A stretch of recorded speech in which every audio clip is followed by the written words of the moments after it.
في أكبر الكتب.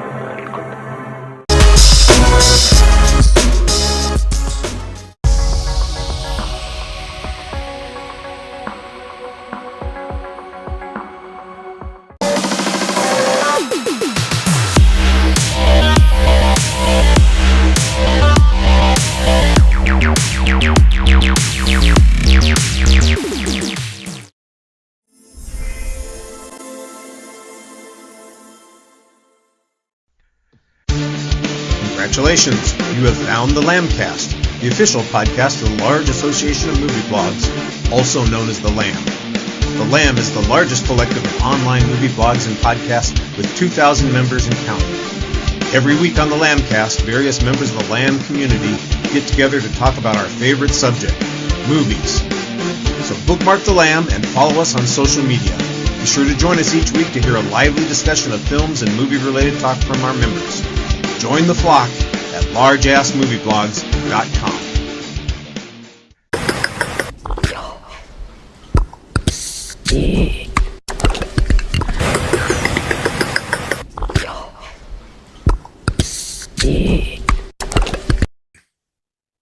Or, hello everyone and welcome to the Lambcast. I'm your host Richard Kirkham and this is episode 815. I remember a time when June plus Steven Spielberg meant that we were in for a classic. Jaws, Raiders of the Lost Ark, E.T., Jurassic Park, Artificial Intelligence, Minority Report, War of the Worlds, these were all June gems that Spielberg blessed us with over the years. Action, adventure, science fiction, these were the staples of a filmgoer's summer life. It's 2026 and Spielberg's last two films, which were not June releases, were financial disappointments although critically lauded. Maybe the seasonal release of Disclosure Day will push us back into a summer hyped-up mood. We're going to find out today because this week's Lambcast is here to discuss the newest Spielberg film. It's a science fiction, action film with aliens, conspiracies, and mysterious communication interfaces that center around a whistleblower with cyber skills and a weather reporter who seems to speak Bocce. I worried about the film because the original draw on guests was low and the PR for the film seemed to match that. After winding online, however, guests came out of their secret vaults and the Spielberg machine got a late running start, so we get to discuss the film with a full complement of critics. First in line was Howard Casner, a stumblebum for a lot of films, but a deliberate customer for this one. Hi, Howard. How's it going? I'm fine, just have a headache. I didn't get enough sleep. New York, I don't know. Maybe they saw it in Chicago. Today's a good day to talk about it. Then again, we're not really talking about it. I have no idea what we should do. Jackson, really? Now, if you could just do that in Korean or Russian, I'd be really Yes. impressed. Next, in his early screening post, it says early screening post that provoked me to worry out loud, which provoked him to join the show this week. Aaron Neuwirth recently returned from an expedition to Japan. Grays. Why did it have to be Grays? And finally, just as hopes of a viral release of UFO data will bring down the gatekeeping conspiracy, my viral dithering also brought out Justin Gott into the spotlight of social media as well. Welcome back to the show, Justin. Thank you very much. I'm just here to talk about a certain train that seems to be recurring over time. Train themes, what was that? Train dreams? No, that's a different thing. All right, as usual, we'll keep it spoiler-free for the first part of the show, but discussing this film without tipping some of the plot points is going to be a little awkward. So those of you listening, proceed with caution. We're going to start with our general thoughts first, and since Howard, you were first in line, I'm going to ask you to start us off with your thoughts on the film. Well, I thought it was very entertaining and it held my interest. At the same time, I don't think it's a particularly good movie. The dialogue and characterizations are weak. The plotting is awkward. The theology is stupid and dumb and ridiculous. The most interesting aspects of it is the subtext political approach to it, which I want to talk especially in relation to Spielberg's past alien films. It's Emily Blunt and Colin Firth are, I think, great. I think Emily Blunt almost saves the movie. I don't know why Josh O'Connell is in it, and yeah, it's It's fine. It's fine. Okay. Well, that's fine. We'll let you sit with that and rest on that, and we'll get to the political ideas that you wanted to talk about in a minute. Aaron, I think that you were a little bit more positive from your early notes. I like the part where Howard said it was entertaining. Everything else I disagree with. Um, I I really enjoyed this film. It's currently my favorite of the year, tied with The Furious. I think Spielberg just knocks this one out of the park, showing why he's became the king of summer blockbusters to begin with. I really like the way we're just plopped into this chase story. I appreciate the sort of momentum that it has. I like all the acting involved. I appreciate that it's a much quieter film than I maybe would have expected. It's not action oriented specifically, despite having a few set pieces that I think are pretty strong. Instead, it gives you a lot of time to wrestle with the weight of what these characters are dealing with. And by default, I do think the characterization works because of those things. They're all very plot centric, as opposed to like providing us nuanced details about their own personalities, but the movie's a chase movie, so it's not like we have really that much time to really explore them as individuals to begin with, so I can forgive those kind of things. I wouldn't say it's necessarily perfect. I think David Koepp's script has areas of vagueness that could have been better defined and what have you, but at the same time, as just a rollicking summer blockbuster that happens to have some deeper ideas behind it that I'll be happy to, get into with you guys when we get into spoiler territory, I think it really works. So I was quite the fan. All right. And Justin, are you a fan also, or are you a doubter? I'm much closer to Aaron on this. I think that there are some of those things that he was mentioning that are lacking in it, namely the script, and I think some of the things that could have been fleshed out more, I think is what kind of held me back from like getting fully on board. I'm already in the bag for Spielberg. That's the thing. I mean, the listeners can't actually see, but I'm fully adorned behind me with Spielberg regalia, and it doesn't mean that I can't see the flaws though, right? And so I think that there are quite a few, but I think that when it's going really, really well, and more often than not, that's when Emily Blunt is on screen. But for the most part, I think that it really, really works. I was locked in from the jump. Like, and I think that's something that Aaron mentioned too, where it really drops you into the middle of the action, where I think there might have been some lesser movies that opening scene would have happened like 35 minutes in. Yep. And we would have been like looking at our watches and being like, when is this actually going to get going? Right. And for that reason, I would argue it's too short while not wanting necessarily a 3 hour movie. I actually envision this like 6 episode limited series that Spielberg, does for some reason that he would never do. But like if there was that world, I'd rather see that, where I could actually see some of those characters fleshed out a little bit more that I think weren't. And, you know, I will get to the ending later, but I would say like I would love 15 more minutes at the end. Again, because we'll get into that a little bit later. But I think overall, I think you get a brand new Spielberg, get to see it big, get to see it loud, and I think it works for all of that. You get a great John Williams score as well. So I think there's enough going for it that I think that like the floor is really high. And so I think there we're solid. I think that it's not top 10 Spielberg. It's not, we're not talking in any of those realms, but I really liked it. All right. Well, I'm relatively enthusiastic about some aspects of the film and frankly disappointed in a couple of other things. The disappointment really has to do with the fact that they tell you the climax of the movie in the title of the film, and then we don't really find out the stuff that's supposed to be interesting, which is what happens when everything is disclosed. That seemed to me like where the story ought to be going.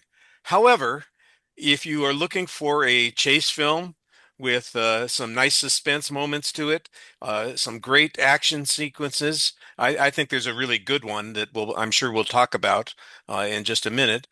This felt very much like a Spielberg kind of film, one for summer. I do think it is, you know, like many people have already said, it's a companion piece to Close Encounters.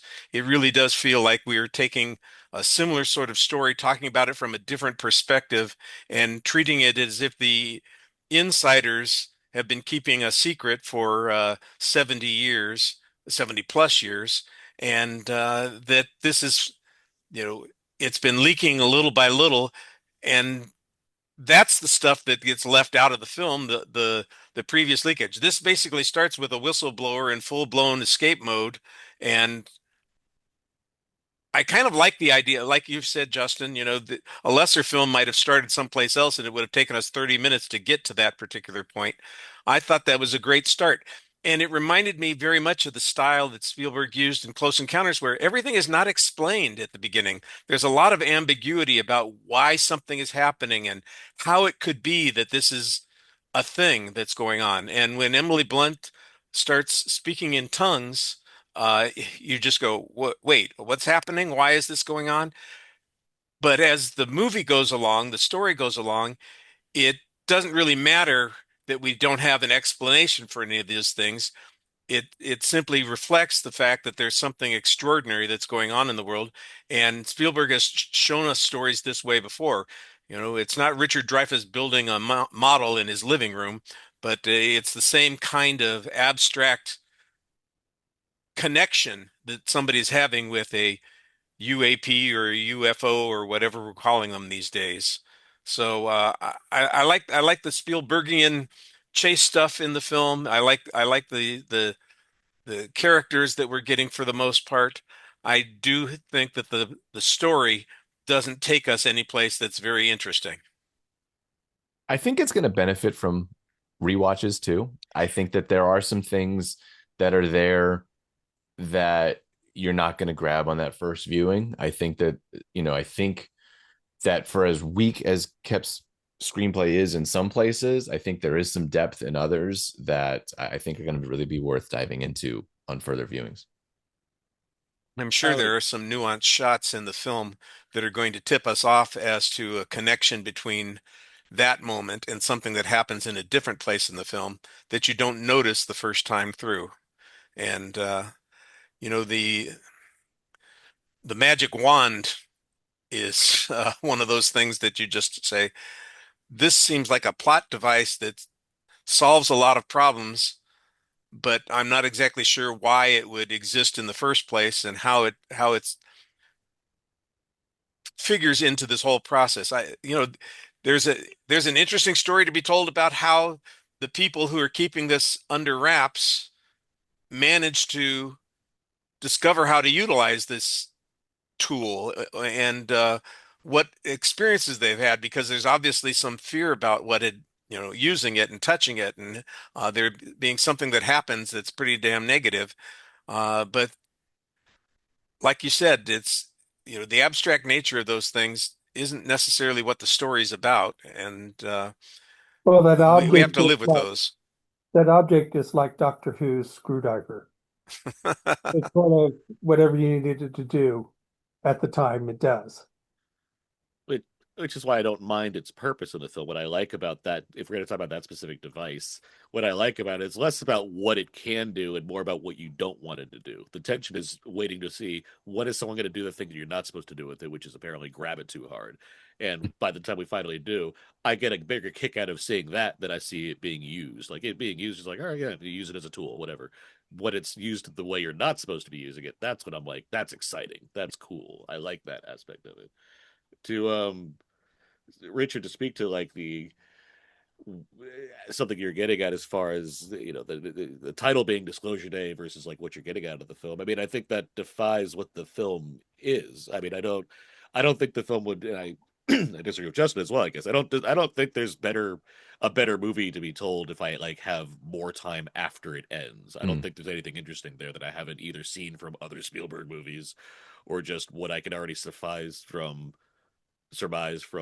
what I assume will be a reaction of some kind in the world of what this film is doing. I think this was much more about the build up to the thing. I mean, that's the journey. I think is far more interesting than the overall reveal. I have things to say about the reveal, or a aspect of the reveal, but it's what we're doing to get to that point that the film is treading on, which is the idea, this debate about government secrets and whether or not we should be more in tune with what's going on or not, and the debates on either side of those things. I mean, one of the best scenes in this movie is easily Coleman Domingo's character, who plays one of the main whistleblowers, and Colin Firth having this like Magneto / Professor X type discussion about both sides, like what's, why should we be doing this versus why we shouldn't be doing this. Like that's the stuff that compelled me the most. And when you say there's just nothing, if there's nothing like of value or interest here in the script, I disagree. I find those conversations really fascinating. Mhm. I and really think I, have I have think a lot those of depth. conversations are interesting. What I think would be more interesting would be to see them played out after the disclosure takes place. Who's who's right? Who has had their finger on the pulse a little bit more correctly? Are we ready or are we not ready? It's the I think world. the film gives you enough to. I mean, it's not like Spielberg was like, "Huh, I forgot to do that." Like, I mean, like clearly he's Yeah. ended the movie there on purpose to give you the Right. audience member, the chance to think about that yourself. I think knowing Spielberg, like I imagine he has probably thoughts on where it would go after this. That Hmm. said, I think those thoughts might differ depending on what era Spielberg you're talking. Because I think, Exactly. like you've mentioned, Close Encounters, this is very much a '70s Spielberg film in terms of how it's made. That said, there's a lot of angry 2000 Spielberg in this movie as well, from the War of the Worlds, Munich, and that time period. That honestly, I don't know where Spielberg might actually land these days. So Hmm. certainly he's had his eye on on the ball as far as being like, I'm very interested in all this stuff. And that being said, I think there's an earnestness that kind of is a through line from 70s all the way until current. I think that's always present in his movies, which is Sure. one of the reasons why I adore his movies, because I think there's nobody who goes into a project with a more sincere, like, I just really want to put this on screen and make sure that, you have a chance to see it in the most entertaining way possible. And I completely agree with Aaron that, like, he knows where it's going after. And I think that it is our responsibility as an audience to try to figure out where that might be. And the world that he has created, while not exactly like ours, is basically ours. And trying to figure out like where we might believe that things might go. And I think the fact that we would all probably differ on what would happen after disclosure day, air quotes, is part of why he left it where he left it.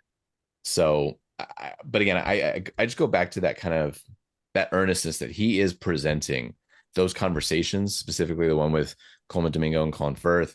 There's also a couple earlier with Josh O'Connor and his girlfriend, played by Eve Hewson. Like, I think that there's some really fun, in-depth, introspective, spiritual, psychological conversations that are unexpected in a big budget blockbuster summer movie. And I think that their addition into it is to be lauded. I think that it's really good to have those in there, because you're going to get people going to see these movies and leave wanting to talk about that more maybe than a train sequence or a car chase or something like that. And I think that those are the things that he's grappling with as he gets towards the end of his life.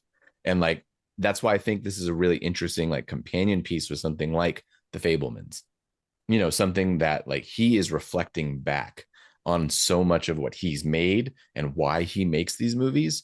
And so taken in that context, I think that's where it raises even a little bit more for me, because it feels like at this point in his life, he's kind of going back and going like reckoning with what he's done and what like kind of what he has brought to the world. And so because of that, I think that's where you get this, like a return to that extraterrestrial, sort of theme that he's, gotten into so many times. So I guess it's almost a companion piece to The Irishman in that sense. Like if you're looking at like Scorsese and like going through his filmography, kind of doing the same thing.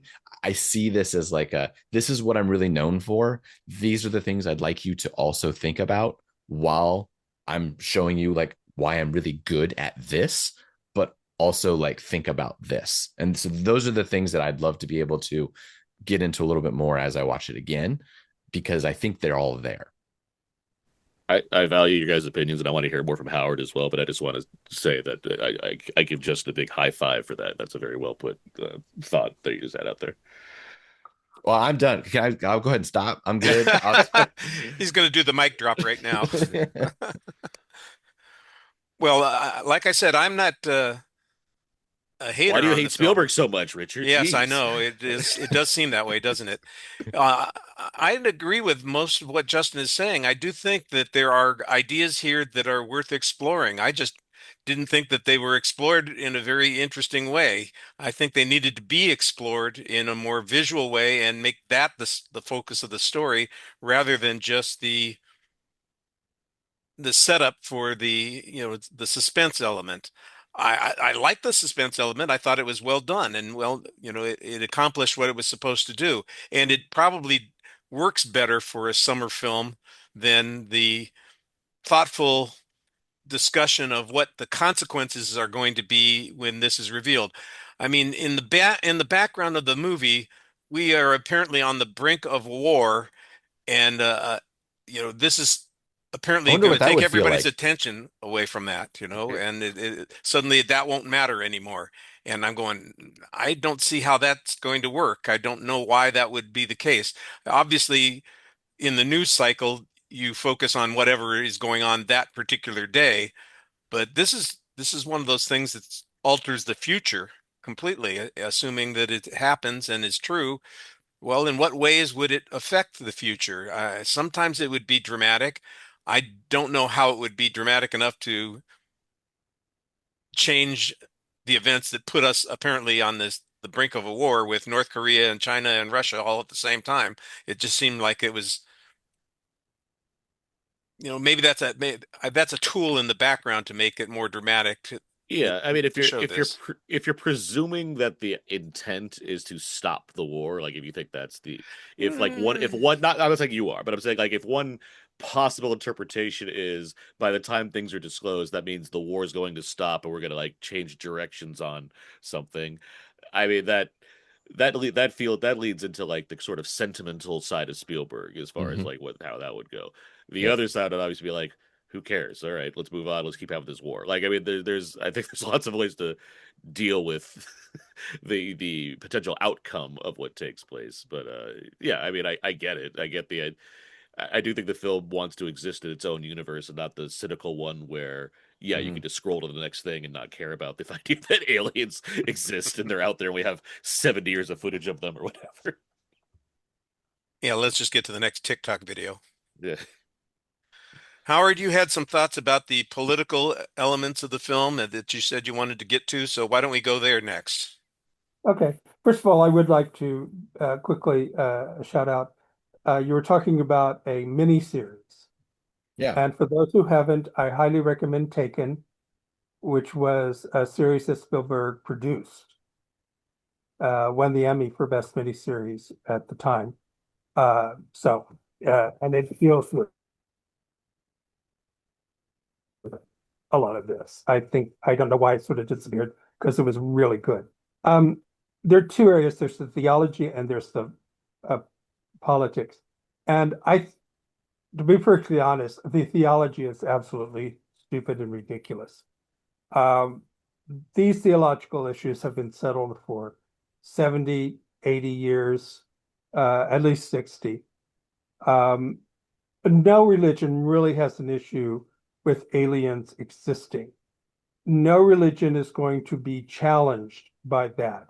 People who accept aliens as existing are not going to say, oh, well, if aliens exist, then God doesn't exist. That's not what's going to happen because even by the 60s, I was going to Southern Baptist Church. They had already accepted the idea that there might be aliens and what that would mean, but it had absolutely nothing to do with God. Also, the idea that if we do this, they might start worshiping these people as gods. I'm going, no, that's not going to happen. We've had people who've been abducted, in quotes, by aliens. And when they came back, they didn't say, oh my God, these are gods. I'm going to start worshiping them. No, that's not going to happen. We're too acclimatized to the idea that there might be aliens out there to remotely think that they would be gods and we would worship them. What I find more interesting is the political underpinning of it all when it comes to immigrants and immigration. Because his films, Close Encounters and E.T., saw aliens as not dangerous, uh, bringing enlightenment being an important part. And those weren't the only films. We had 2001, which may have started it off, but you also have Starman and Brother from Another Planet and constant set of films. And this was a change in the political climate after the 50s, where science fiction was based totally on the Red Scare and the atomic bomb. And then this changed to now even Star Trek, which was a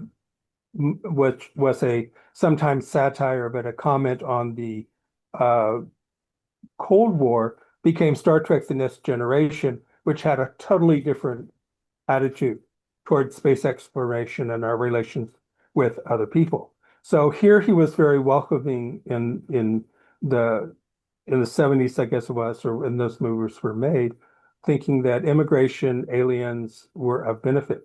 Then we had 9/11. And what movie does he make after 9/11? War of the Worlds, where now aliens are dangerous and they're out to get us. But now we're back here, and we've seen what that attitude does. And so we have a movie in which an Elon Musk type character heads a group of ICE agents that are working outside of the government law to round up aliens and torture them and keep them in terrible circumstances and trying to keep it from the public eye. And I just think it's really interesting, that progression in Spielberg. I don't disagree with aspects of what you're saying. The theological aspects may resonate with me more than you, but that's, neither here nor there. It's just a subjective take on how they do choose to handle it. I'd maybe use different words as opposed to saying gobbledygook or dumb or what have you. But at this time, it's like, but fine, if you didn't click with you, didn't click with you. As far as his take on aliens go, are we doing spoilers yet? Because it's like I'm dancing around a lot here. Well, we're just about half an hour in, and I think Fair enough. we can cross that line. Look, we've been trying to be careful, folks, those of you who are listening, but there's a point at which this movie requires us to discuss some things in a little bit more detail, and I think we've reached that point. So, Aaron, consider yourself unblocked. You are now capable of discussing whatever issue you like to. Disclose what you want. That's it. This is Disclosure Minute.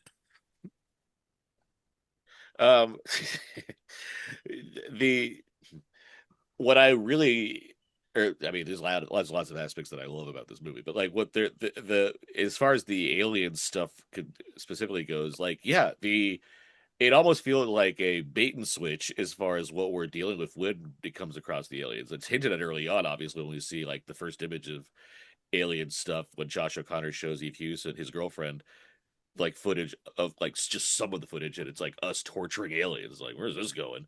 And then by the time we get to the Disclosure Day stuff, it's it's horrible. It's all Americans specifically doing bad stuff to aliens, and having a movie that is riding so hard on empathy is the best. And let Emily Blunt make you cry at every scene because of the way she talks to people with empathy and with care and whatnot. And I'm thinking, okay, this is really building up to something like, are we going to get another Close Encounters when the Greys come out and everybody's waving at each other and there's like, look, there's all those fishermen or whatever that were lost. Instead, it's, hey guys, we're gonna show you all this footage now. It's of aliens, and it's not the fun kind of aliens. It's us just being demonstrably terrible to them. And you have this reporter who is giving, I think, one of the best performances of the year in 5 minutes. That Courtney Grace is the actress' name, who is actually a real reporter, but she's phenomenal in the way she's like looking at this footage and trying to hold back tears while describing like what's going on, Yeah, she's all of very that good. stuff. I That's a agree. really like I want like, and I'm glad many other people I've seen either both at my screen and get online have agreed with this. Like, that's a really good. It's not just like a newscaster. It's like a really good performance in a movie. And like seeing all of that and seeing that this isn't going to be like just a simple reveal of like, hey, there's aliens out there, but it's like, not only are the aliens, we've been shitty to them, and you got to reckon with that now. Like that stuff I found that stuff I found really fascinating as far as like, yeah, okay, what is like where does this what's the political side of this, and how we're supposed to respond at that point? Like and the fact that the movie leaves you in the lurch as far as like what the next step is. I, like I appreciate that so much more than just seeing Spielberg do something again that I've seen him do. I don't need another version of Closer. I don't need another like would I relish getting a chance to see John Williams like come up with another iconic bit of music set to aliens doing wacky stuff? I guess. But this having him do, his fifth Alien movie and be it something once again unique, I I'm happy to treasure that he took that chance, even if it's as angry as it feels like it is. Anyway. Well, I think that the idea that the coverage of this requires a national newscast and that a commentary from a newscaster is going to influence, this movie this is 2026. This movie feels like it's set in, 2003 before the advent of smartphones. Even though everybody in the movie has got a smartphone that they're watching everything on, it's as if, oh, we still have to have the media gatekeepers provide us with this information. The whole idea that Emily Blunt has to rush at the end of the movie to get this material loaded up onto a news services computer system so they can distribute it. I mean, she's working with the world's foremost cyber guy, and they can't plug in someplace and do this without having to worry about being tracked down by Colin Firth and his minions. They've got the invisible wand, like the invisibility cloak. They can hide anywhere and do this. The idea that it really feels like this is just a film that's not recognizing the world that we are in today, and instead invents a world that works for the purpose of dramatics in the story, but not necessarily one that is very, at least it wasn't very convincing to me. I like the actress that or this newscaster. I don't know which she is. Maybe she's both in the film. I thought she did fine, but the truth of the matter is that newscasters, you know, we don't need their empathy in order for us to empathize with what's going on the screen. That's what gets people going, is seeing the stuff on the screen. And because there are whatever it is, 400 screens in the background revealing different things constantly, we don't know what she's reacting to. It could be, and it could be footage similar to what we saw earlier in the film. It could be something else, but we don't know what the audience is seeing either, because they're not seeing all 300 images simultaneously. So it just felt a little, you're taking some dramatic license here, and it was okay, but it Uh, wasn't particularly convincing I to think me. you made some really good points there. I mean, the first of all, the fact that everybody in the world, or even the news agency, would think this is true. I mean, we've had alien autopsy, and it was a fake. So they're probably going to have a lot more Yeah, you froze vetting there, before Howard. they're There, willing. But also, yeah. you mentioned that this is But 20. I mean, you Oh, have to huh? before we move too far past that point. Before I move too far past that point, I like if you want to nitpick that aspect, you can. It's fair. It's whatever you want to take away from it, opinion wise. But I think that you have to accept that this is the world the movie exists in, where it's like, oh, we did some pixel check, it's authentic footage. You just have to you gotta go with it. At that, that's the movie's presenting a world where we understand that this is true footage. Period. mhm. Whether you would want to cynically take away yeah, in reality that wouldn't happen. I mean, fine, but that's not fun. I mean, that the movie still the movie said so. Movie says X-Men have mutant powers. What are you making bad? That doesn't make any sense. I don't believe. Well, that's what the movie says. I don't know. I don't care. Like what? That's the Well, universe we exist in according to this movie's rules. that I don't think that's. I think that's a little apples and oranges. Um, Anything that can happen in a movie, no matter how realistic it is, if everybody reacts to it in a realistic way. So yeah, you have X-Men, you have all this happening. If people don't react in a realistic way, then that's the issue. It's That's not that fair. this Where is is the happening. gross non-realistic version of what's happening at? Because it just all feels so naturalistic to me as far as the what we're seeing in the film. I Sorry, I don't quite understand your Like question. I like the responses people are having. None of it seems like it's otherworldly as far as like, hey, there's aliens and I'm acting some way that seems abnormal. It just seems like, okay, we're all just watching our phones now, Well, or we're all... it's the news people that are actually getting normal. There's no way New York City is going to upload this just on the word and a quick pixel thing. That's just, uh, yeah, that's just not going to happen. There's legal, there's the top people at the top, there's Rupert Murdoch, there's everybody like that who's going to have to clear it first. But the other thing that I thought was interesting is everybody is on their phones looking at. And I'm going, wait, if you don't have the app for that particular news or that particular TV station, you're going to have no idea that it's all happening. And more people just don't have that. So This feels a little bit bigger than a singular app, though. Like, I mean, it was it's not. spreading. It's just CBS. If you don't have No, CBS on your, if it, you don't have it, ABC, if you don't have it wasn't. ABC, I mean, not the CBS. There again, is the a movie's pretty... he I don't mentions have any of those there's on a BBC. my spot where phone. they cross the line and say, well, it's not NBC Yeah, exclusive anymore. This is not going to yeah. work that way. Everybody's got it, so let them have it. That was not It, that's it's not only my going to issue, work but I see if what you're talking about, Howard. it's only going to work if it goes to YouTube, if it goes to TikTok, if it goes to Instagram, if it goes to Facebook, which the movie's goes back to implying that your it is issue. doing those things, that it's crossing over Yeah, everywhere. That's the yeah. whole I, point. Like, if you want to say like the dialogue wasn't sufficient enough for you to feel that it like communicated that well, right. that's fine. But like But also, that's the implication of the it film. goes back to Richard's point that actually it would have been much better to load it up on Facebook than to actually transmit it That's true. Because No, then only I to old the people would honestly, see news. it. honestly, I believe everything that's on Facebook right away. So like, it would Well, definitely prove that's that it. it's true. I wouldn't believe it on the news. I wouldn't believe it on Facebook.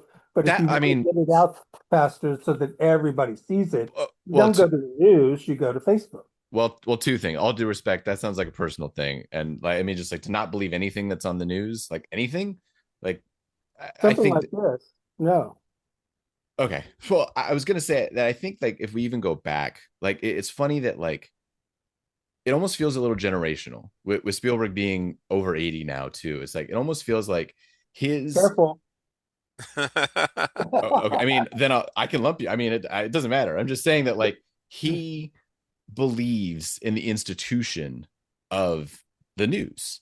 If you think about like along his life, all of the things that have been broken over the course of time by a newscaster, right? Whether it was JFK's assassination or whether it was Watergate or whether, you go down the line, right? Like just go all the way down the line for his entire time that he's been alive.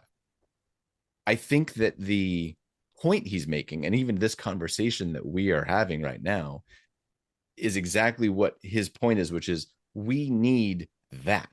That is the thing that we need to maintain in order to handle something like this. We can't just be left to our literal own devices and just find a TikTok video or see the most recent streamer who does the stitch on top of the video thing to like get their point of view.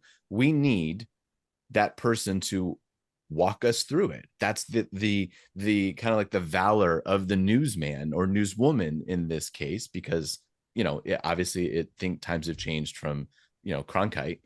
So I think that's part of what he's saying. I think he's literally saying like, guys, look, He's making the modified, moderate Colin Firth argument. What's that? In other words, somebody needs to be a gatekeeper for this information. No, I think more of a handhold, because like this is the information, and you can drink it from a fire hose if you want, but also like, and that's kind of what she's doing in the moment, which is kind of what makes her performance so amazing, because taking all that in as somebody who is attuned to everything that's going on in the world, right? She is abreast of all issues. She's reporting on World War III and the potential of what's going to happen. So she is definitely, in the know. And now this thing comes that is out of the blue and completely blows her away. And her reaction to that is, and her acknowledgement that she needs to be able to drive home what is happening and what we are seeing. Because I don't know if you know this, but people are pretty stupid. And so like being able to like actually explain what it is that she's seeing and the feelings that she is having while she's doing it, I think represents why we need good people in those roles and why that role in our world is so important and not just the one that he's presenting in Disclosure Day. And that's how that, based on like the comments that are happening in here, I think that's what he's actually trying to say more so than just, you know, putting a performance on screen or like, and come on, man, we're not going to have like the, you know, unless you want to have a 10-part limited series and have one episode be devoted to the person carrying the law packet from here to make sure that they can distribute these videos. Like that's not going to happen. And so you got to yada yada some of it. You do. And so I, you know, I got hung up on a couple other things in the like earlier parts of the movie, but you know, getting from A to B at that moment was not one of them for me. Unless we want to keep going back and forth on this, and I respect it, but to talk about just other things for a second, I mean, you mentioned early on, Justin, like you're in the bag for Spielberg, and like I would say, like I'm in the bag for Spielberg. Also, I would say anybody like that. If a new Spielberg film's coming along, I think it's is it safe to say that like we're at the very least interested? Is that a fair thing to put out there? Howard, is that fair to say? Howard, you're on a delay. Is it fair to say that you'd be interested in any Spielberg film that came along? I don't know. In the new century, I think he's been, as many artists do, it's not the only one. Scorsese has had this issue too. They're somehow struggling with finding things to say in an interesting way and something new to say. Yes, I would still watch any Spielberg they came out because of everything he's done from the beginning of his career. But I've not been all that impressed with him in we're in the 21st century, right? 21st century, yeah. But you saw them. Yeah. So No, I mean, yeah, I mean, I would just, I think that what I've liked about Scorsese and Spielberg specifically, in the 2010 specifically, especially, I think they've had a lot of interesting things. But that's here nor there. I'm just saying to get back to the what I was trying to get. I'm trying to do a different direction. But in general, I would like to think, yeah, if the Spielberg has a new movie coming out, I generally probably want to see it.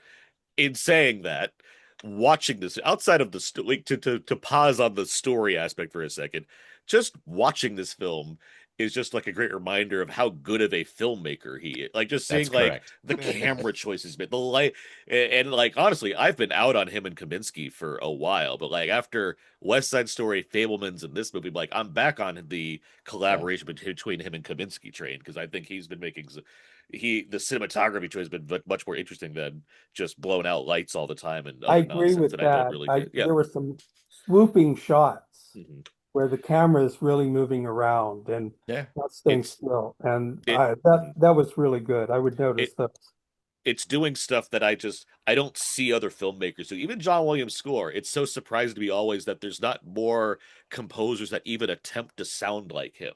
Like, could you name any composer that sounds anything like John Williams? They're all trying to do their own thing. I can't. Yeah. Like even like when Giacchino came in to do Jurassic World, he's just doing Giacchino. He's not trying to do Williams at all. Like it just like there's so many things I don't get from other filmmakers because Spielberg is just his own unique self, and I find that so interesting to like. I'll wrap it up, but like it's I was just gonna say on that point, that tracking shot of Josh O'Connor when he's coming up to the fence and then around the fence and up to him getting in that car. Holy shit! Like I mean, like I actually said "whoa" out loud when it panned through the fence, and the guy sitting next to me kind of did the same thing, and we had like a lock eyes moment for a second where it was just like, did he just do that? Yeah, because like and. I think there might be some it'll miss for some, but I think for the most part, even casual Joe moviegoer is gonna be like, that was really cool.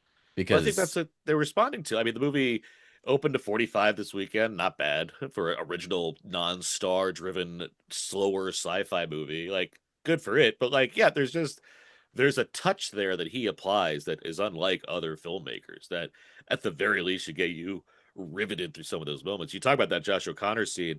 what I love about that, Spielberg's famous for like finding it on the day. Like he doesn't blocks out scenes when he gets to set, right? He like figures it's like, okay, I'm gonna do this and that and that. The camera literally feels like it's just like Josh O'Connor's improvising. It's like, all right, let's chase after him. Like it doesn't like there's no rhyme or reason to the shots beyond this just feels right in the moment in a way that I don't know other directors that are like good in that way. Like and that kind of stuff permeating throughout the film I find just like that just on a technical aspect alone. I'm just so like thrilled that we still have a filmmaker that can do that. There's other exciting filmmakers I've seen, no doubt. It's not like Spielberg's the one guy that's doing something interesting with the camera.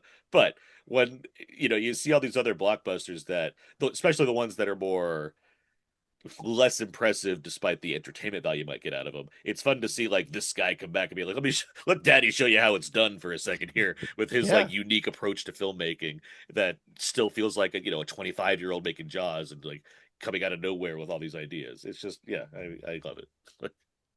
Yeah, which is why I mean I thought about the Fablemans a lot and like picturing, him the character of Steven Spielberg essentially, right? But like wanting so badly to like be in that right spot and thinking about all he's been doing this since he was a teen.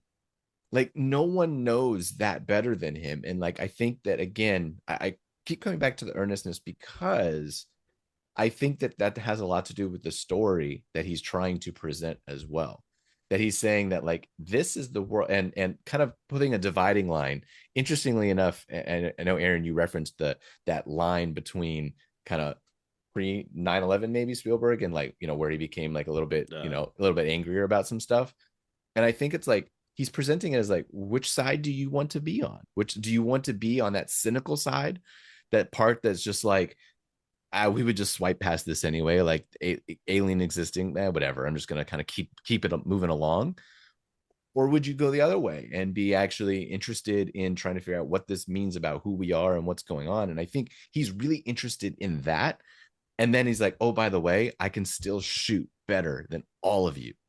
And like, I think that's where, again, it's, and not for nothing, get amazing performances out of several of his actors, including Emily Blunt, who the fact that we haven't gone deeper into her at this point is crazy because it's like Oscar nomination, I hope. Like, I think that she's that good. I think she's that good. No, words aside, I just think it's her best performance. Yeah. I'm not arguing whether she's good or not because I think she's the salvation of the movie. I don't think she's going to get the Oscar nomination though by the time you get around to it. But that has nothing to do with how good. I'm saying she deserves it. I don't know that. Like, I don't know if it'll happen. If what you're saying is you want like the performance is worthy of high marks, which is and that is in fact, as manifested as an watch Oscar her, for sure. But like regardless of the potential of that, I just agree that she's fucking great in this movie. Like she's I can't like I'm trying like it's to the point where like I don't know what Blunt performance is better than this. I can't think of one. Like this just feels like a career best for her. Like I don't know I'm what watching her and I'm going, how are you pulling this off? How are you doing this? No one should be able to pull this off, and she's pulling it off. And I'm going, okay, you've risen above the material. Seemingly without a lot of effort. Like it feels very effortless as she moves through. Like I think the transition from languages too, as she moves through the different dialects that she speaks. And Aaron mentioned it earlier, I think, but like when she locks eyes on other people, right, and she's able to have that like kind of that psychic moment where she feels that other person, she sees who they are, like to use a phrase that's maybe a little overused, but I felt seen.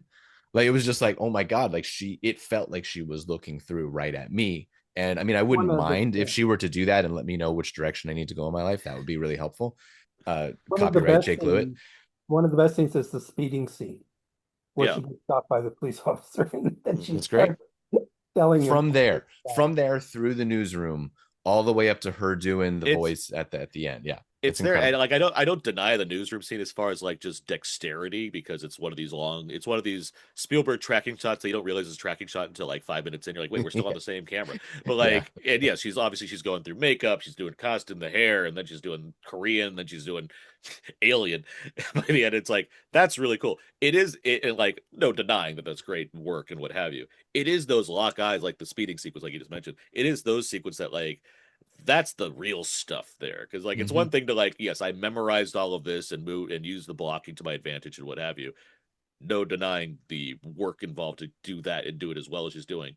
But it's like, how do you get emotion out of a full audience by just looking at someone in the face and saying lines in the way she's doing? That's acting. Like that's the stuff where I'm like, I don't know how that's possible beyond just like being good at your job. Like she does that multiple times in the movie, and it's incredible. Mhm. It's incredible work. It's the kind of stuff that just gets me welled up in a way I'm like, why am I feeling emotional right now? I don't know this white cop. Like, I don't like this is not the guy that I'm about to like relate to. But like, okay, it's working really well for me. And it's just, yeah, it's I'd fantastic also work. like to point out that American accents by Britishers seem to be getting better and better. You used Yes. to be able to tell when a British person was doing American accent because there's this slurring sound that they can't get rid of. It's the only way they can pronounce words in an American accent. And more, they seem to have figured out how to not have that slurring sound. And their accents are becoming more and more impressive. Which Yeah. is a To, good to thing be because the three leads in this film are all British. to Well, be that fair, Colin the Firth is other way supposed to around have is his always own bad. So I mean, accent, it's so it's that's okay.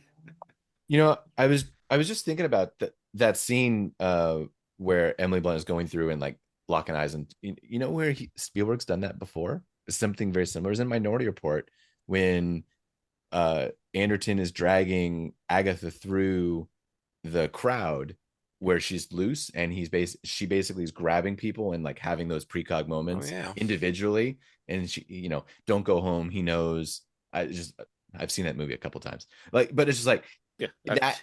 So I Yeah, yeah like, but yeah. like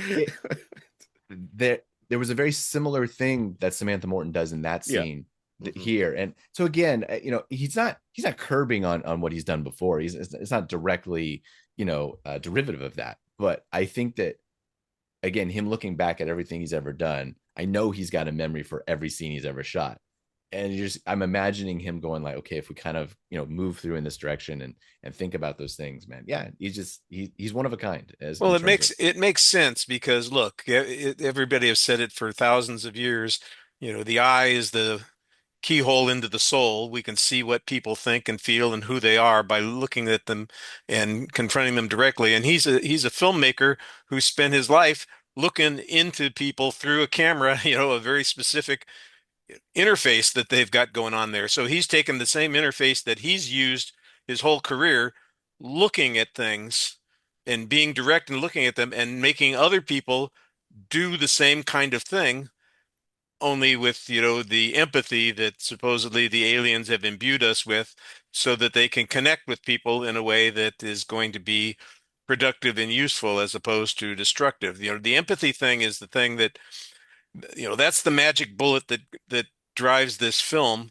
The other thing, the technology thing is just a prop that allows a lot of things to happen. The story is about this idea that we're not connecting the way we should because we're lacking this characteristic that we need to have in order to survive. Can I And can I and the whole idea that we're doing the same thing with the animals at one point, and that's how it all gets initiated in her youth. It just as a reflection of that. So this is Spielberg came up with the story, Mhm. and it was a 60-page treatment. And I'm absolutely sure that all of that crap is in that 60-page treatment. That's not an invention of Kep. That's Spielberg saying using your eyes to talk to somebody and connect with them is what's important, which suddenly makes me feel glad that I've turned on the damn camera. I was just going to mention that when you brought up that point, it reminded me that I thought of another movie, not Spielberg, that has kind of that idea of these creatures, these extraterrestrial beings are here to kind of let us know what we're doing wrong and where we've made mistakes. And that's The Abyss, as specifically the better, longer version, where it's like, these are the things that like, you're doing all these things wrong. Look at all these things that you're just totally screwing up left and right. do it differently and you'll avoid complete annihilation, right? I mean, that's all the day the Earth stood still. I mean, Well, that's yeah, ultimately breaks exactly down that. to like it's the same movie Yeah, with more water. But yeah. So I was just thinking about, because again, you're right, Richard, and I think that those conversations, that's what he's looking for, and he's able to package it in this really fancy, exciting, big blockbuster. If we want to nitpick anything, I love the idea that they present themselves as animals, and because they don't want to be as scarring for whether it's children that they're speaking to, whatever. Like I love that concept.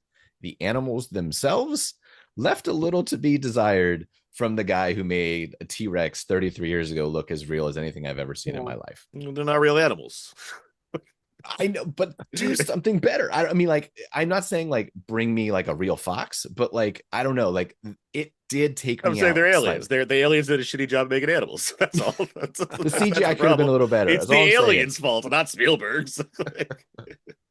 It's not the fox threw me off, like in the sense that it didn't, like I wanted a different looking fox. I either wanted it to be either real or I wanted it to be animatronic to give me some sort of like. Yeah, but Justin, sometimes you have to ask yourself not how the fox looks, but what does the fox say? I knew that was coming. Thank you. Thank you. And by the way, that sound effect will be in the illustrated podcast. So that was good. Well,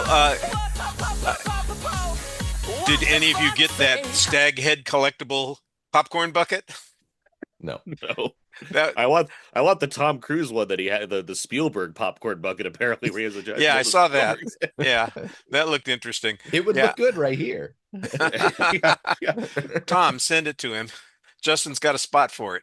Yeah, we know I love him. All right. Well, we've talked about the themes of the film. We talked about some of the ideas that are working and some of the ones that some of the story elements that some of us had problems with, others were willing to kind of let go, which I understand completely. Let's talk about a couple of the things that I think people can agree on. The action sequences.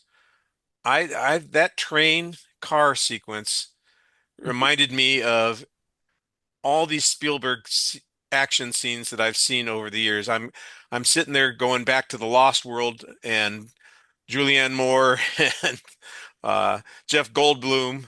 And was Vince Vaughn in the trailer too? Yeah, it was just like those people struggling with that whole thing. And just as you think something's going right, nope, there's something else that needs to be taken care of. And he times it out so well. He frames it the way it should be. They cut it in the right spots to get the most dramatic effect out of it. They have that guy following along in the car, taking pot shots at them as they're doing this, just to add a little bit of wrinkle to what's going on. And the whole thing is shaking. And you know what? It's a real damn car on a real train. It's not just a CGI thing. I mean, I'm sure it's enhanced with some CGI effects, but it looked really good to me. Yeah. I guess I'll be on the outside here too. I thought the action sequences were the least interesting aspect of it. I thought they were a bit old and tired, especially the train sequence. I thought, oh, I've seen this a million times before. It doesn't add anything to the plot. It doesn't add anything to the ideas.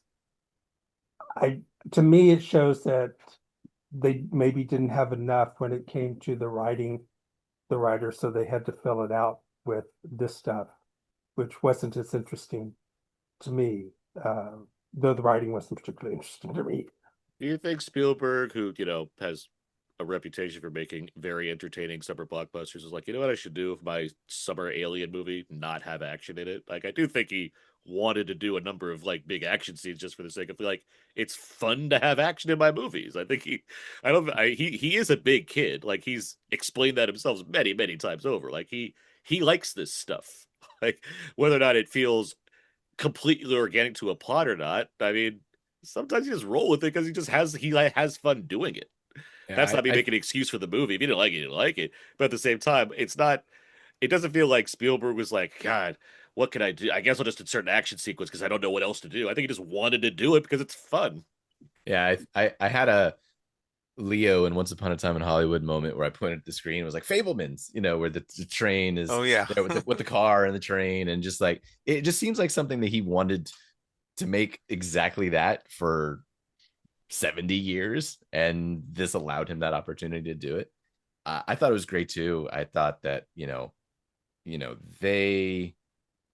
they are believable in the moment that they're not action heroes, right? They're just regular people, and they don't do anything that is so out of the ordinary where you're like, I don't know if that character could do that. Like they literally just get out of the car and are able to jump on the train. Now that obviously takes some strain, but I'm giving some credit to adrenaline there. But like it's not like they did like some front flip over there, or pulled a gun out of a agent's hand, and no, they just Drove the car off a ramp onto the train. yeah. They escaped. They were escaping, and I guess the plot driver in all of that is that the whole thing is a chase scene, right? Or the whole movie is a chase Yeah. scene. So it's like they are constantly being chased.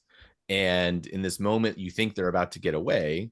Oh, guess they're not going to get away. Oh, now they're going to get away. And like that feels like pretty classic action beat to me.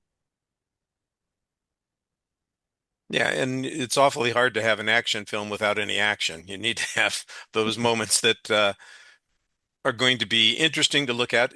You know, they may feel familiar because we've seen lots of things like that before, but there's a reason we've seen lots of things like that before. That's what people go to the movies for. Watching people sit around the table or sit in the living room chatting about their thoughts and ideas. That's an interesting movie, but it's not one that's going to do business. It's going to be my dinner with Andre numbers. It might be interesting and fascinating and memorable, but it's not going to pull in $45 million on opening weekend. To give credit to Howard, and Howard, you obviously can speak for yourself. I don't, Howard, you're not saying like there's no reason to ever have. It's just like I think you wanted to feel more organic to the story. Is that And I fair? wanted to be more original too. Okay. I mean, you look at Close Encounters and ET, there are chase scenes and action scenes, but they're incredibly organic. And we hadn't really seen them before in that context. This train thing, how many times have I seen that before? It was I mean, I would argue I haven't seen it like quite like that before, where trains like crushed into a train, cars crushed into a train, and they got to get off the car, and another train's come. Like, there's a lot of pieces there that are unique to this film specifically. Yeah, well, sure, the I've other seen thing coming, train-based action scenes before. the Yes, other train coming in the other direction has been done to death. yeah, that's just tension. Someone That's has just to get up. that's tension 101. Like that's I get that. I mean, if you You didn't look have fun, down you the didn't have train fun. track and Like there's something there that's going to interfere with whatever it is you're doing. Yeah, Well, I expect more from that's sort of Spielberg, been. I guess. All right. Well, are there some other things that you guys wanted to talk about? I'm not sure what else there is to cover. I mean, we've mentioned Blunt, and we briefly mentioned the reporter. Again, Courtney Grace is the actress's name, who I think are terrific. Yeah, Coleman Domingo just adds to anything at this point. I Yep. think like he's such a great presence anytime he comes on here. Even like in a role like this, where I wouldn't necessarily say saddled only with exposition. I do think he has more than just plot things to communicate, but I do think he's just such a good acting presence to have in your film, no matter what. And here it's just like, yeah, the film did not get worse because Coleman Domingo was around. That's for sure. Well, And like you he said, I think you said it earlier. There's that scene with him and Colin Firth where, his charisma on the screen actually comes through while he's talking to Colin Firth. And regardless of whether or not you accept his argument, you believe him because of the way he presents himself in that sequence. Mhm. Yeah, I think Domingo as a person, as an actor, kind of exudes that empathy that Spielberg is really going for within the course of the movie too. And so I think because of that, his just like the air about him makes everything that he says very important, and you're really keyed into what he's going for. Definitely is an omniscient, kind of not even, he's not pulling strings, but kind of where like everything he wants to happen happens, and so it just kind of moves with what he wants. But yeah, I think that the standout for sure is, we've already mentioned it, is the scene between him and Firth. And I think that I wasn't as warm on Firth. I think that it's a little one note, and then his character kind of backs down in a way that I wasn't as in love with kind of him. Oh, like I've seen my wife again, and now I'm docile. I don't know, but I think that overall, I think that they handle that kind of classic Spielbergian villain well. I think that he kind of runs that line well.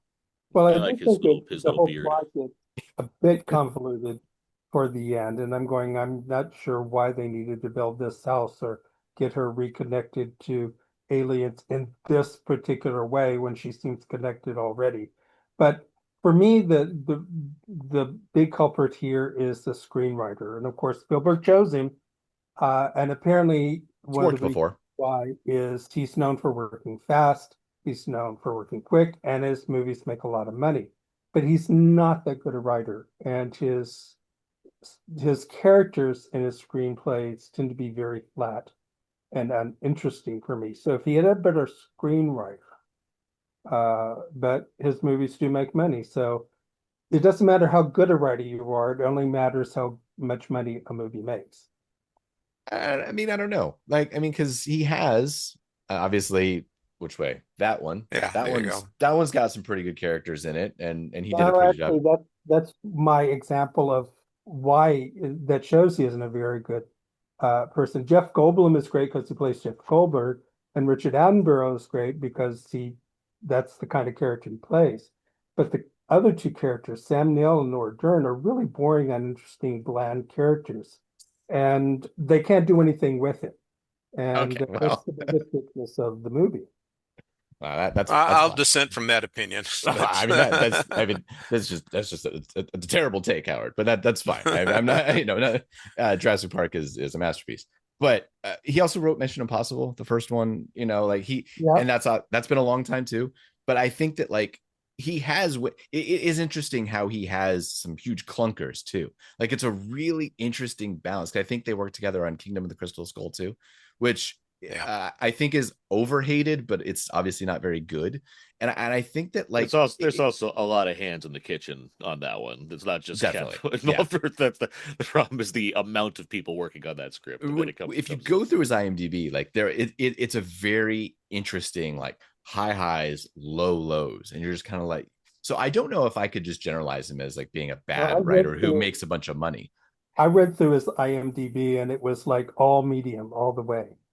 There were no that the most interesting film in many ways that he ever wrote, though I'd have to double check again, is his first one, Apartment Zero. And he co-wrote that. And that's really a fascinating movie. And I think he's really been that good. I do think that War of the Worlds is underrated, and I think that is one of Spielberg's best films. And he did write that. So I have I've to really liked his Soderbergh collaborations, Kimmy and Black Bag and Black Presence. Bag, Black yeah, Bag is, Black Bag. I I mean, like well, that that's Black movie. very Bag good. didn't work for me at all. So Yeah, Oh well, man, you're an extreme minority on that one. I mean, that's I don't know if I'm an extreme minority on that one, but yeah, between all the top 10 lists it was on last year and all the critical praise it got. I mean, I don't think it's a high minority. yeah. I On this mean, show, even it's a 25% minority. yeah. I mean, Panic Room, solid. yeah, I mean, the first Spider-Man.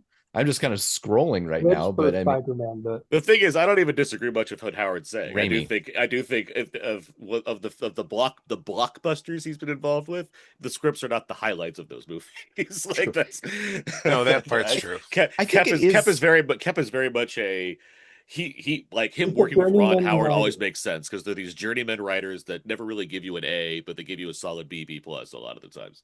Like I don't disagree with that, but when you put it with Spielberg, yeah, it's worked out multiple times. Yeah, Pretty I well. think it's interesting that we are spending the time to discuss him, though, in the sense that I do think that's where the flaws lie. I think that there is some. I don't disagree with that. Yeah, I mean, Yeah.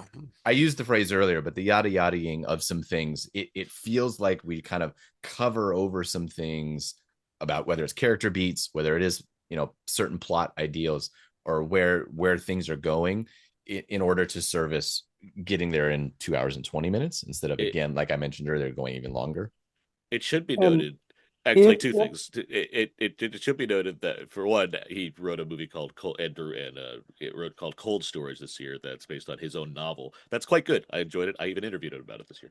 Also, the Spielberg has a story credit on this movie. Yes. He wrote a lot of notes and everything, and gave him to David Kep, and also he's Spielberg. It's not like he like gave it to Kep and said, "Okay, David, you do everything. I'm not going to look at a single draft, and I'm just going to do everything you wrote on the page." He's That's correct. Spielberg. Everything Well, that's that's what going I through said. I this said movie is Spielberg's as well book approving were it for. chosen, so Yeah, there's and that. noting it. He's a writer in his own right. So it's like I But can blame Kep for problems, but it's also Spielberg approving said things throughout, Yeah. throughout the entire exactly. movie.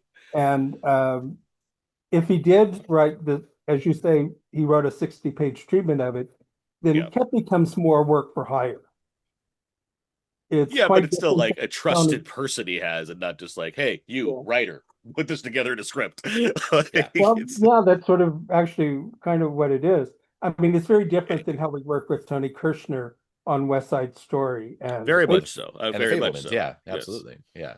Yeah. Well, those also felt a little more personal. Like in that, like They're far more personal. Yeah. I mean, yes, like Yeah. one's about him that left him crying every day on set. Like, yes, but they're far more personal movies. Even Munich, which is one of it's top 3 Spielberg for me. I mean, those are like Wow. movies that are entirely informed by the working relationship he has with not only his writer but every single person involved. Disclosure Day, as much as I love the movie, I do think yes, it certainly sits in this more like just in the I don't know. I love Catch Me If You Can and Minority Report, but like it sits in that zone as far as at the end of Spielberg's career, as you've described, Justin. Like, is it fascinating that he like went back to Aliens once again, and maybe he's reckoning with his thoughts on them now? Sure, but if Spielberg's going to say what are the films that are going to define me, he's not putting Disclosure to anywhere close to that. It's like, yeah, that was a fun romp. That was a Yeah. good time I had. It's making that definitely movie. it's middle of the road Spielberg, which is better than Which is better almost than a lot of anything you everything. can get Yes. out there.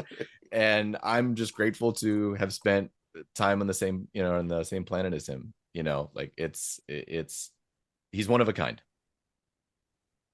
All right. Well, we are, over an hour in. We've talked about Spielberg. We've talked about Kep's script. We've talked about the themes of the film and the aliens. Is there anything else you want to talk about before we bring this to a close? I liked Wyatt Russell as flustered boyfriend. I enjoyed I that. did think he did a very nice job as he He's went fun. on. I So like I him was in ahead of general. her on Yeah. that. He's dumping her. I was ahead Oh of yeah, for sure. Get rid of this guy. Like he's too many questions. Like you're not having fun, guy. Like if your girlfriend's like, hey, guess what? I speak languages. I want to go on a trip. Like, go. It's Emily Blunt. Go with her. What are you doing? Like, I'm going, read the room. He wants to yeah, dump you. exactly. Read the room, man. Like, come on, where we gotta go. I thought the turn or the use of Eve Hewson, Josh O'Connor's girlfriend in the film, using her as this kind of device for Colin Firth to kind of use to catch him and stuff. It again, it works within the course of the plot. I'm not sure that she was as well written as she could have been. I felt her to be a little lacking. Not the performance. I thought she was good. I thought the character could have been served a little bit better. I think she's asked to do a lot. Yeah. I think because she's supposed to carry both the religious weight of this movie, which we know Howard did not care for, as well as like the Frankenheimer Manchurian Candidate weight of this movie. It's like that's a lot for like one person to have to handle. And I'm not saying we necessarily needed another character on top of this because that would just make the movie too crowded. But it's like, yeah, you have her like both doing like the I used to be a nun and now I'm talking to my mother superior about all this stuff and whatnot and the weight of the world and everything, which can be interesting. Whether or not it's effective is up to you. And she's also like becoming a secret sleeper agent because of Colin Firth's mystery cube. It's a lot. It's a lot for her to have to do. Yeah, I was just going to mention. I think she's good. I do Yeah. think we're like I've seen her be good in other things, but I do think there's a lot of responsibility resting on her shoulders specifically. Where it's like there's a lot. Definitely. And I wanted to point out one more kind of through line with all of this, which is that at the end, when you get Josh O'Connor, you get Emily Blunt sitting there. One is math and like, formulas and things like that. And one is more like mental and thinking about feelings and things like that. And again, we have Spielberg's parents sitting in front of us. Yep. And just like the creation that they wrought, it's just, he never ceases to reflect on how where he is because of where he came from. And I think that's pretty cool. All right. Well, I think we're going to wrap it up with that discussion there, and we're going to take a quick break here to hear from a fellow Lamb Podcasting Network show, and then we'll be back for our exit question of the week in just a second. Hey Jay, can I ask you a question? Sure, Mark. Far away. How come Carter's always sliding around in Deep Blue Sea? Well, And how come Preacher has a bird in the kitchen? I think, Should Janice have won an Oscar for all that exposition? yeah, I Who mean, did the sharks hate the most? If- How far did Jim travel underwater? about... Why do they keep calling Brenda Tower? Mark, please, we've already covered all of these topics and many, many more on Deep Blue Sea, the podcast. You mean the podcast where we analyze Rennie Harlan's 1999 masterpiece, Deep Blue Sea, chapter by chapter? Exactly! Find it everywhere podcasts can be found. Well, a lot of our discussion today is centered around Steven Spielberg and the films that he's made.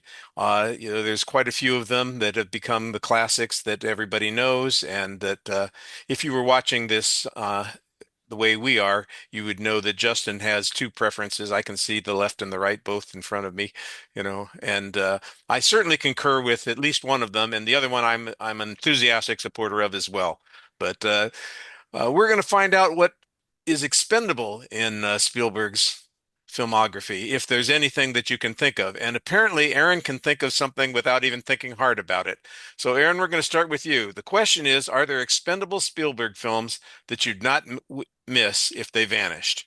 So, what could you live without? I say this as a 90s kid. Yeah, I knew this was coming. I say this as someone that has nothing but love for Robin Williams as an actor, but also one that does not care for a lot of his family film output of the 90s. It is Hook. Hook is a bad movie. It is a film that offers nothing for me as far as Spielberg's concerned, with the exception of maybe a John Williams score, but he's done a lot of those. I'm fine. I think the movie has, like what you like, and good for the people of my own generation that have just found it to be this cult classic in its own way. But it's not like I'm speaking out of turn here. It was terribly reviewed when it came out, and it remains terrible watching it now. I don't even speak as one that watched it a million years ago and is just saying it because I'm saying it. I've watched it multiple times because I want to not even be sure that's bad. I'd love to love it. I'd love to watch that movie and be like, you know what, I get it now. But I've watched it multiple times. It does nothing for me. I think it's way too long. I think it's misguided in its story. I think the only good thing in it is Bob Hoskins as far as performances go, and Dustin Hoffman just because he has so much fucking makeup on, so it's hard to resist the chance you're able to see ham it up. But everything else about Robin Williams being this terrible dad, even though he's way too charismatic to ever convey being terrible, it's just a bunch of gobbledygook as far as how to tell a Peter Pan story. I do not relish it. You can yell Rufio and banger at me all you want to, but it just means nothing to me. I wish it would go away and be gone, and I would not feel bad about it whatsoever. When I was watching it, every time they yelled Rufio, I wanted it to go away. It's Yeah. been a really long time since I've seen it, and I know that as a fellow millennial, I'm supposed to love it. I can't say that I have any really strong feelings for it. The food fight scene holds a memory in my head, but that's probably just because that looked like fun when I was a kid. I don't know. I have no real... It hammers home that they're poor kids that aren't actually eating anything. That's what it does for me. These kids are starving and they're pretending to have food fights. All right. All right. Well, Justin, for Spielberg enthusiast, you just said that there were a couple that you have blind spots on.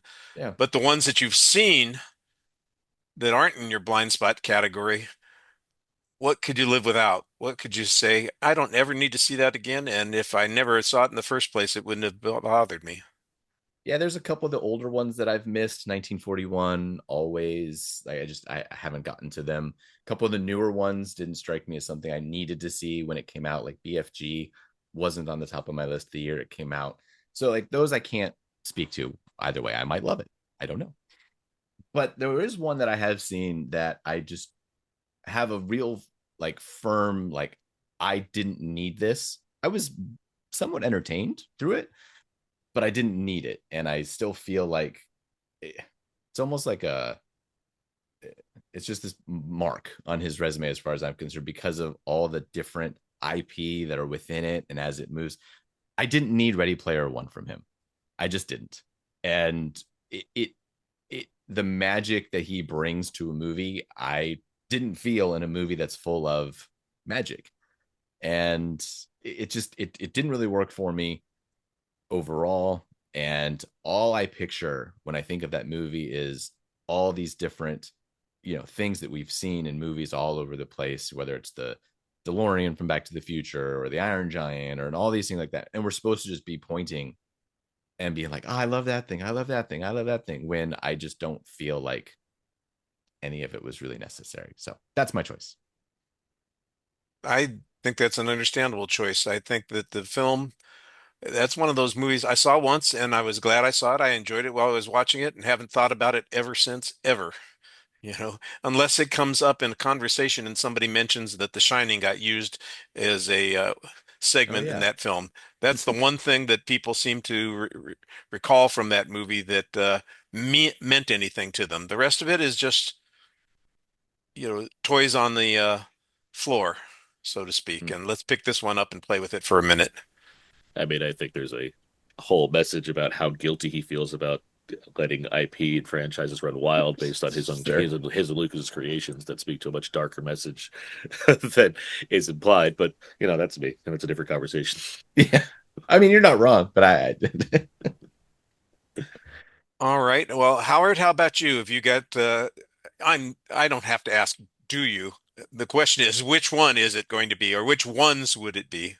Well, oh gosh, I'm afraid to say You should. the response I'm going to get. After his two, what I call his two 9/11 films, which is War of the Worlds and Munich, he lost something. I think he was having trouble finding something to say. He didn't, he just didn't have anything to say.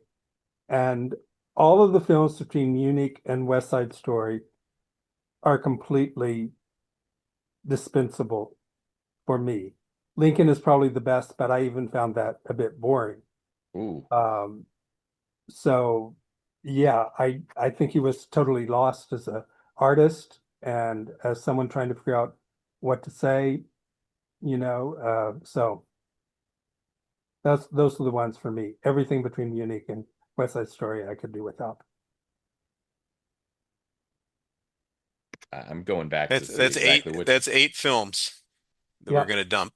Oh, come on. Tintin is so much fun. Rules. Tintin God, I almost fell asleep during it. Oh. Even Bridge of Spies and The Post are like just really solid. Like, no, the Post is like subpar All the President's Men that doesn't even come close to what they did. Well, that's an all-time movie. And Bridge of Spies, the only good thing about it is what's his name who won the Oscar. Other than that, it's a very uninteresting little spy film. Which he then turned around and dumped the BFG on us with him. Which I haven't seen, so I guess I can't. And that would be the one that I would be picking, because it's a kid's film made by somebody who ought to be able to bring the magic, and it didn't feel magical at all. I have to say I did only see it the one time because I thought, well, if that's what I'm supposed to be relating to, there's something wrong here. And because I just couldn't relate to it. It didn't seem like it was, even technically, it didn't seem like it was all that interesting, even though the special effects in it are supposed to present this character in a fantastical way. I just never felt it was fantastic. And, maybe I would have felt differently about it if I saw it when I was 10. But I don't know that 10-year-olds were enjoying it that much. So I could leave that one on the floor and never pick it up again. Well, anything else that you guys wanted to talk about concerning Mr. Spielberg or any of his films that or what's going on with the current film? For instance, it has come up that the Disclosure Day is doing some business. It's very respectable. It's not doing the blockbuster business that any of those Jurassic Park movies would have been doing, without being IP, it's one of the biggest original film openings in a long time. That's good news. Yes. Yeah. Well, but it's also not going to do Obsession and Backrooms numbers, right? Like at this point, those seem No. like those are phenomenons that are very interesting and worth. We'll see how things play out internationally, but yes, obviously, Obsession true. and Backrooms are doing quite well. Obsession specifically, Backrooms is doing. It had a great start, and That's I can true. just rest on the fact that it had a great start. Obsession is just doing pound over pound, like great money. Yeah. I'd never seen anything like that one, but I would say that I think for this, I had a real fear it was going to be high 20s, low 30s. Like that was a genuine concern I had. Which, that was certainly the low. Yeah. Yeah, for it to have gotten here, I think obviously in the times we got to wait till next weekend, right? Just to see like how it holds. To a degree, but movies are doing well this summer overall. Like it's people are going to, regardless of opinions, people are going to the theaters, which is very encouraging. Yeah. Well, I think what helped was the what was this big sci-fi film that I'm too old, so I'm forgetting things. With Ryan Gosling. I think Project Hail Mary. Yeah. Yeah, I think that really helped people get back out to the theater. I'll have an interesting question to throw out that people can ponder. If the Academy Awards had not gone to 10 nominations a year, I wonder how well Spielberg's reputation would hold up today. Because the number of his Best Picture nominations probably wouldn't have been there if there were only 5. I don't know what to tell you. I mean, Lincoln was a really well-liked film at the time. That's the exception. I mean, West Side Story probably would have been in there as well. Oh no, I'm sorry. I meant before West Side Story. No, he's talking what? Bridge of Spies, The Post. And, I'm talking between 2000.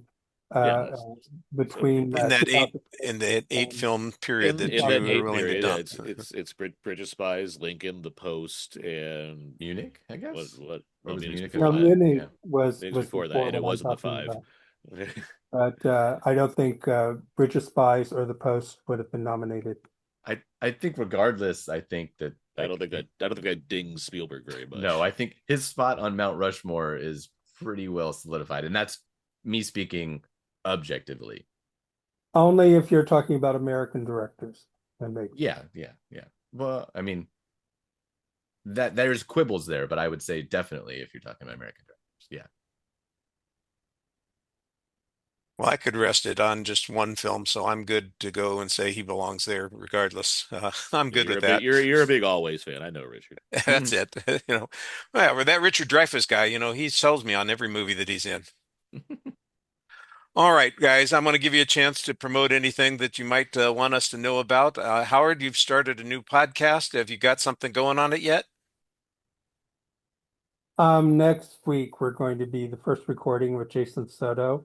It's called Stumblebum, and it came up with an idea where I was trying to write more for my blog since I couldn't quite get the energy up to go back to pop art.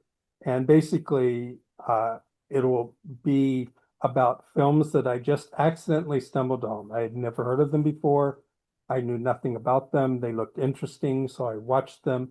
So I will have guests on then who will then also watch the film and we'll discuss it. My first guest is Jason Soto, and the first film will be American Murderer. All right. Well, we'll look forward to seeing that or listening to it, I should say. So the guests are people it's not like people where you're not just being like, hey, I stumbled on this movie. Has anyone seen it? And whoever volunteers is like your guest. That's not like the idea. I might do volunteers along the way also, but yeah, I probably would want my guests to be in the same position I was in. If they had never heard of it or never seen it. Like Jason Soto just responded and said, I've never even heard of this film. And I said, oh, okay, that's perfect. All right. Well, the process of figuring out who the guests are going to be is more complicated than figuring out what you're going to be talking about because you're not tripping over the guests. Right. Oh, yeah, that's right. That I think I've got a lot of people say they'd be very interesting being on it. And I have a lot of films already in mind because I realized I don't necessarily have to do a film I recently saw. It could be a few years ago. I saw a film that I had no idea ever existed and do that too. In fact, the one after this might be from the 1940s. All right. Justin, are you doing anything online these days? Nope. I got, but I have a pretty good archive. So the Rambling Ramblers movie podcast, we did over 50 episodes together. Always a fun time. And What Do You Love? Not a movie related podcast, but something very near and dear to my heart, where I interviewed folks and got down to know them a little bit deeper than just their 9 to 5s. Something that I really loved to do. Very proud of it. So there's about 30 episodes of that there. If you like my voice and would like to hear more, those are really good interviews. And I do want to throw out real quick, Howard, if you're looking for another podcast to do, might I throw out the idea of doing a Being John Malkovich sort of situation where you are John Malkovich? And because I'm just saying there's a bit of a resemblance there. Oh, I do look like any bald-headed man my age. For a while, I was Hector Elizondo. I look just like him, and The little also, Donald Pleasance in there. yeah, anybody who's bald-headed at my age, I'm the spitting image. My age wiped out my Jack Black resemblance, until when the beard went gray, suddenly I wasn't Jack Black anymore. It happens. Aaron, I know that you've got 1,000 things to promote, so what do limit it to the first 100. I know how to concise these things. I've done enough things. You're good. Everything I do can be found on my personal Substack page, dakotazeek.substack.com.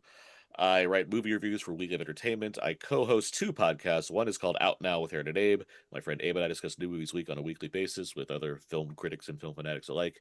And I also co-host the 2-time award-winning Two Black Guys Talk Godzilla, where my friend and fellow film critic Terrence Johnson and I go over the Godzilla films in chronological order. And yes, as Richard, you mentioned, we just got back from a trip to Japan, which we have an episode all about as well. And I'm on all the socials at Aaron's PS4. Excellent. Good deal. And on my site, as usual, I'm just covering the things that I've seen in the theater. My motto is, if I saw it in the theater, you'll read about it here. It's hard to keep up with that sometimes because I see something and I go, I got to get to that eventually. And 2 weeks later, suddenly, I used to be so good about it. The minute I got home, I sat down and wrote about it and took care of it and was got my thoughts down on paper electronically, very quickly. Uh, as it is, I now struggle to catch up. I get 2 or 3 films behind and I suddenly feel guilty about it. And so I had a dump the other day. I did 3 posts for films that I saw a couple of weeks ago. And The Mandalorian and Grogu, it's what it is. It's fine.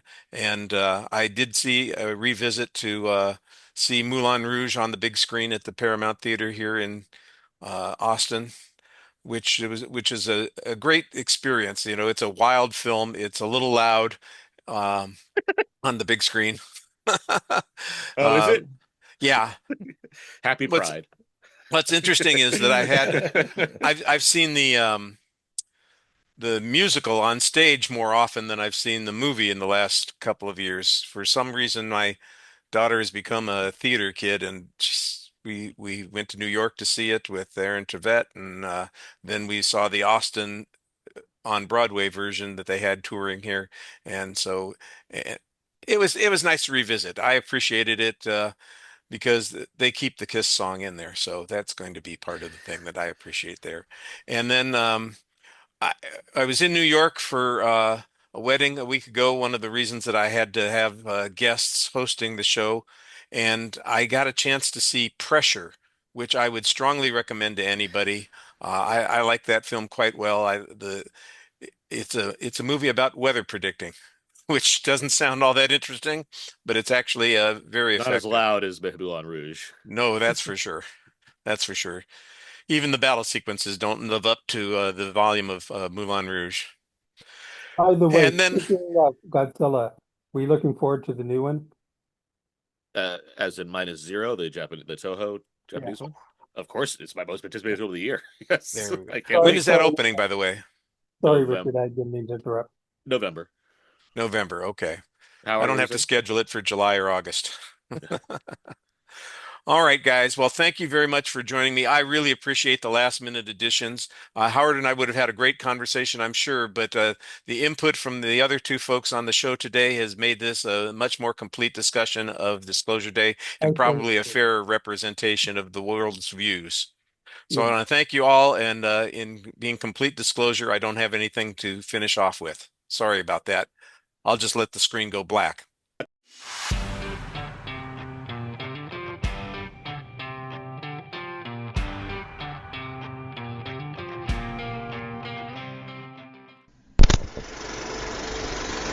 You've been listening to the Lambcast.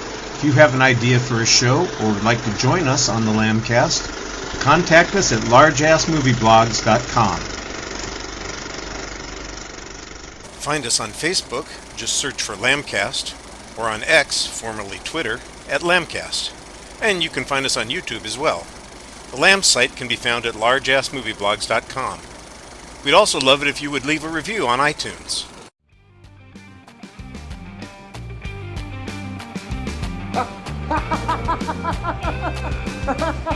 It's over!